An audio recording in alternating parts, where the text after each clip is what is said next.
Today's lecture is about a set of poets who were called Cavalier poets because of some specifications. This lecture is presented by Shafakus Sahar. Cavalier poetry was most prominent in the Caroline era, and that era was the time when King Charles I was ruling England.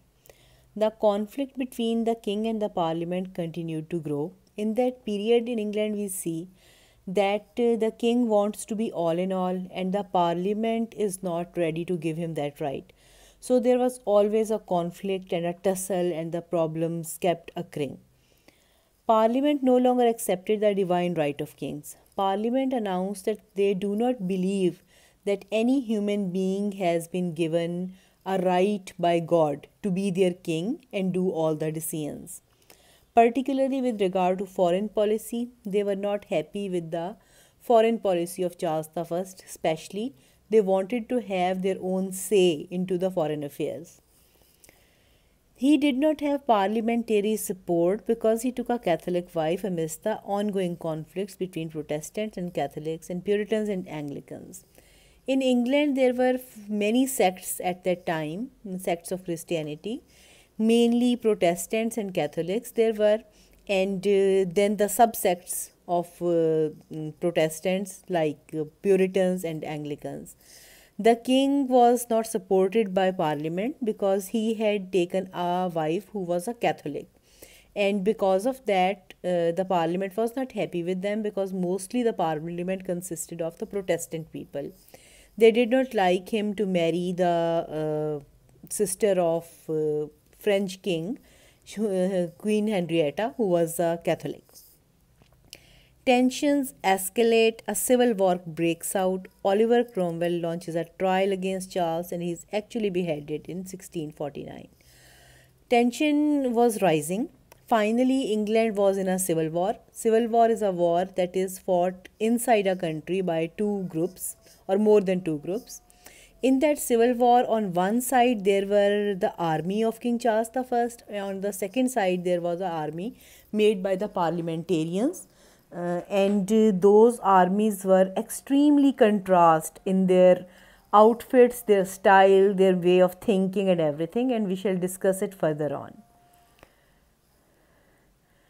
Cavalier poetry as history, an early 17th century movement centered on Robert Herrick, Thomas Carew, John Suckling, Richard Lovelace and Henry Vaughan.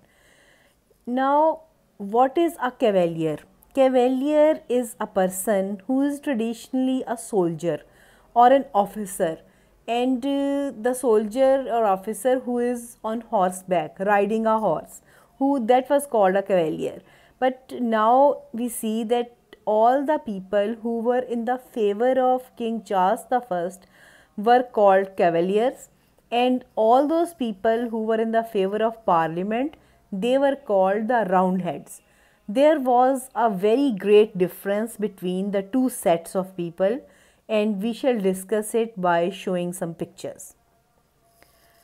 The larger picture is of King Charles I with his wife Henrietta and his son, who later became Charles II after the rule of parliament ended. As you can see that Charles I is wearing very elaborate dress, and he has a certain style and fashion that can be reflected in the outfit of his wife as well. Both of them are very stylish people. So just like him, the followers, the cavaliers, like to be as elaborate, as beautifully dressed as their king was.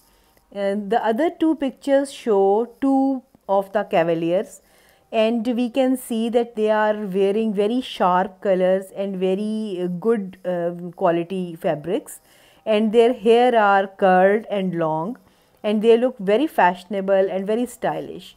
The cavaliers look like that. As the king was wearing the beautiful clothing and long hair, the same fashion was applied to the cavalier. They were very stylish people, and they were not very religious again.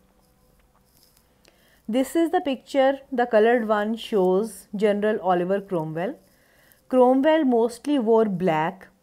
Here he is in his battle outfit. Otherwise, even he was dressed in a very coarse and simple cloth, and he wore the black clothes.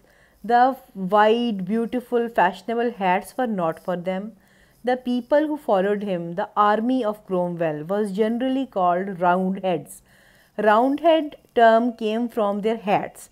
They wore very short black hats in contrast with the Cavaliers, who wore large hats with feathers and plumes and decorations. In the same way, the Roundheads wore coarse black clothes, very simply dressed up, and they had a great contrast with the Cavaliers, especially in the field of religious ideas, because Roundheads or the Puritans were very deeply religious people and rather fanatic in their approach, while Cavaliers were liberal people.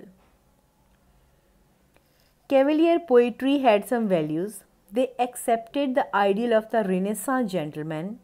The idea of Renaissance gentleman is that one person should be a jack of all trades. One person should not be a specialist in one thing, but he should know a little of many arts and crafts.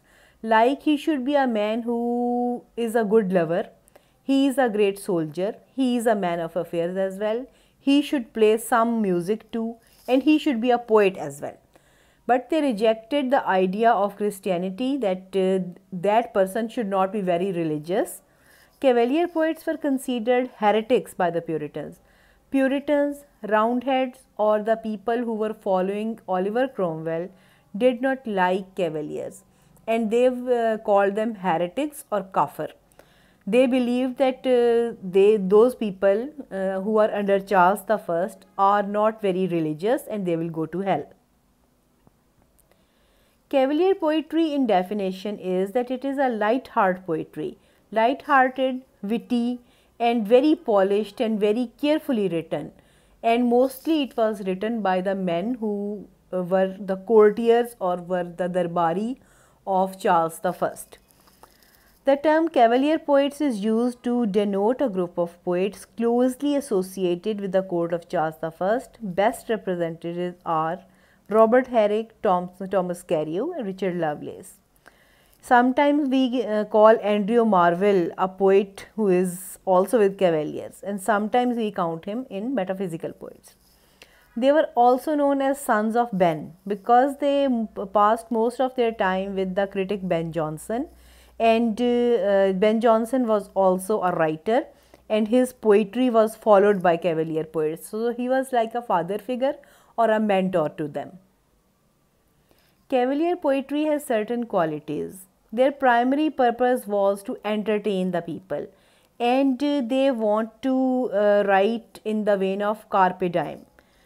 Carpe diem should be explained later in the later slide. Common Cavalier techniques include use of conversational style that followed natural speech patterns. Like the metaphysical poets, they wrote in everyday dialogue style, as if you are talking. Their style of writing was not like a bookish way or explanatory way. It was like the two people are conversing between each other. Use of regular rhythmic patterns. There was rhythm, special rhythm in their poetry. Then there was use of metaphors. Comparisons were used, especially to describe the beauty of the beloved. Their ideology was like don't worry and stay happy. Carpe diem is a term used by Horace, who was a Roman poet. Horace meant by that phrase that you should seize the day. That means enjoy the day. Whatever you have, enjoy it today. Do not think about the future. Do not think about the past. The philosophy matches that of Epicurus. Epicurus had said, who was a Greek philosopher, eat, drink and be merry, for tomorrow you die. So this idea that we should live happily and enjoy the moment is very old one. We remember by that verses by Zahiruddin Babar in Persian preach the same narrative, same idea. Babar ba aish kosh ke alam dobara neest, that Babar, you should stay happy and enjoy your life because the world will not come again. Naturally, this philosophy clashes with religious ideas because religion always tells us that we should be sober and serious and we should not be just partying in our lives. So Cavaliers were disliked by Puritans and Anglicans alike. So they were a set of people that the common religious people of England did not like them. This is a sample of Cavalier poetry. Out upon it I have loved 3 whole days together, and am like to love 3 more, if it prove good weather. By Sir John Suckling. These are 4 lines. Lines are explained in this way, that he says that I promise that I have loved my beloved for complete 3 days, and maybe I will keep loving her for 3 days more, but it will only depend on the weather. If the weather is good, I will keep loving her, otherwise not. It is a satirical line. It shows that the idea of fidelity or faithfulness in that era is not very good, and a man says that he can love a woman for 3 days consistently. After that, he will see if the weather is good, he will keep loving, otherwise not. So this sort of love poetry shows that what light-hearted vain Cavalier poets usually used. Thanks for watching. Best of luck.